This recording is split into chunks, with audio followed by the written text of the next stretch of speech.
एक शॉकिंग बात बताऊं, दुनिया के 99% लोग अपनी गलती कभी एक्सेप्ट नहीं करते।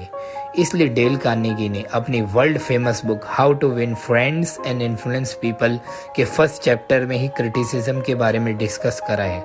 सबसे पहले वो दुनाली बंदूक के बारे में बताते हैं, जो एक डेंजरस क्रिमिनल था, जो अपने लेटर में अपने आप को डिफेंड कर रहा था कि उसका दिल बहुत दुखी है और भारी है और उसने हमेशा आत्मरक्षा के लिए काम करा है।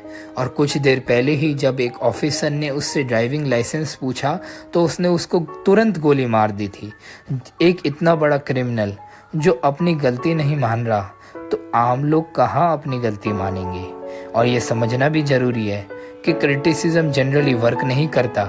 क्रिटिसिज्म से लोग इम्प्रूव नहीं होते, वो डिफेंसिव हो जाते हैं और एक्सक्यूजेस देने लगते हैं। तो एक क्वेश्चन उठता है, तो फिर आप लोगों से कैसे डील करेंगे। बुक में ही ऑथर बताते हैं, एक सुपरवाइज़र था जो रोज वर्कर्स को डांटता था क्योंकि वो हेलमेट नहीं पहनते थे। क्रिटिसिज्म की वजह से वर्कर्स सुपरवाइज़र के सामने तो हेलमेट पहन लेते थे, बट उसके जाते ही वो हेलमेट उतार देते थे। सुपरवाइज़र इससे बहुत परेशान था। फिर उसने अपनी अप्रोच चेंज करी। नेक्स्ट टाइम जब सुपरवाइज़र वर्कर के पास गया तो उसने पूछा, क्या ये हेलमेट पहनने में आपको कोई परेशानी है?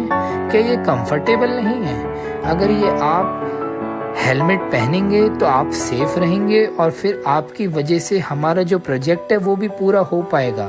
बस ये वाली बात कही जैसे वर्कर को इंतज़ार था।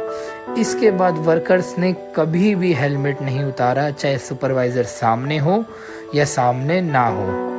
लिंकन भी इसमें अपना पॉइंट ऑफ व्यू बताते हैं। किसी को भी क्रिटिसाइज करने से पहले आप सोचिए, अगर आप उनकी जगह होते और आपके साथ भी वो सब हुआ होता जो उनके साथ हुआ है, फिर आप भी बिल्कुल सेम ही बिहेवियर करते, जरा सा भी अलग नहीं करते। अगर आप ऐसे सोचेंगे देन फिर आप लोगों के प्रति कंपैशन फील कर पाएंगे, ना कि गुस्सा। गुस्सा वैसे भी बहुत ख़तरनाक चीज़ है, बहुत ही टेम्परेरी फीलिंग है। ये टेम्परेरी फीलिंग आपकी पूरी लाइफ डिस्ट्रॉय कर सकती है। और वैसे भी गुस्से जैसी फीलिंग जो टेम्परेरी है, उसको आपको वैल्यू नहीं देनी चाहिए, क्योंकि कोई भी गुस्सा, कोई भी फीलिंग आपसे बड़ी नहीं हो सकती, आपकी ज़िंदगी से बड़ी नहीं हो सकती। लास्ट में बस 2 चीज़ें और मेंशन करना चाहूँगा। ऑथर एक फादर फॉरगेट्स के बारे में बताते हैं, लोगों को आलोचना करने की बजाय हमें ये जानने समझने की कोशिश करनी चाहिए कि जो काम वो करते हैं उसके पीछे कारण क्या है। और लास्ट में आपके लिए मैं एक एक्टिविटी छोड़ना चाहूँगा।